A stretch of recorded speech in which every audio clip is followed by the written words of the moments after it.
Халк көп жашаган Бостери айылындагы мектептерде кошумча корпустарга муктаждыктар бар болчу. Эми ал көйгөйлөр четинен чечилип, Хасан Жээнбеков атындагы орто мектепте жаңы кошумча имараттын курулушу башталды. Мектеп долбоордо 2 кабаттуу бардык шарты менен. Кыш мезгилинде токтоп туруу, эми февралдын 20-сынан баштап орек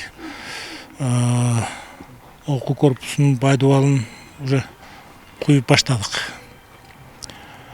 Эгерде быйылкы жылы каржы маселеси толук чечиле турган болсо, октябрь-ноябрь айларына тапшырып берүүгө мүмкүнчүлүгүбүз бар. Имараттын пайдубалы 2023 жылдын декабрь айында башталган. Азыр иштер кызуу жүрүүдө. Долбоордун жалпы наркы Ысык-Көл облустук капиталдык курулуш башкармалыгы тарабынан 49,5 миллион сом деп бааланган. Анын мамлекеттен 3 миллион 400 миң сому бөлүндү. Алган акчага мындан мына Чолпон Ата шаарындагы Биор компаниясынын бетон заводунан даяр бетон алып куюп атабыз. Андан тышкары дагы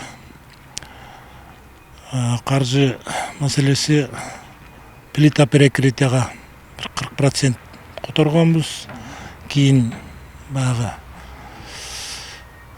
задержка болбосун депчи.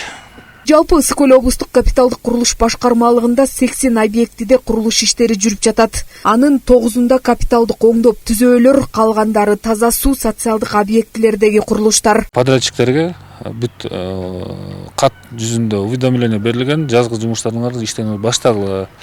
Дебиторский задолженностьтарды, карыздарды ошолорду погашать этип, жумуштардын алдыга жүргүзгүлө деп тапшырма берилген. Жалпы азыркы учурдагы бүгүнкү күндө 11 объектибиз иштеп жатат.